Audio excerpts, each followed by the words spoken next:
looked back and seen kids screaming and running, and I turned and a van was running over them, and I could see kids stuck underneath the vehicle.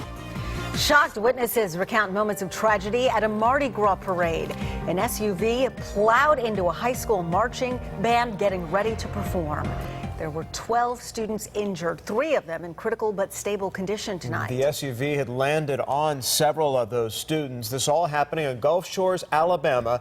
It's about 5 hours from Atlanta. The parade was underway and winding its way through the streets when the van crashed into members of the Gulf Shores High School marching band. We've learned the driver who hit the students was in the parade. He's a 73-year-old man who was representing the Military Officers Association of America.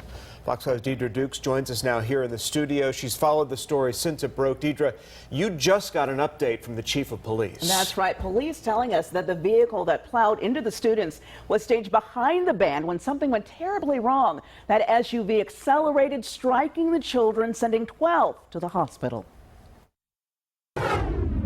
Witnesses described the horrific scene. I looked back and seen kids screaming and running, and I turned and a van was running over them. Members of the Gulf Shores High School marching band about to perform in the Mardi Gras parade when a driver plowed into them from behind Tuesday morning. I could see kids stuck underneath the vehicle, and other ones fleeing and some just rolling behind it.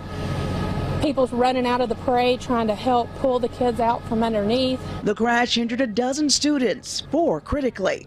It happened as the parade started to make its way onto Highway 59. Unfortunately, I have to report 12 band members ages 12 to 17 who are injured. 9 of those patients were transported to South Baldwin Regional Medical Center.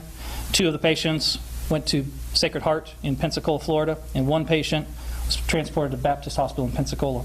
The driver of the older model SUV, a 73-year-old man. Authorities say he was following behind the band and part of the parade. The driver is with us at this point, as well as the vehicle is with us.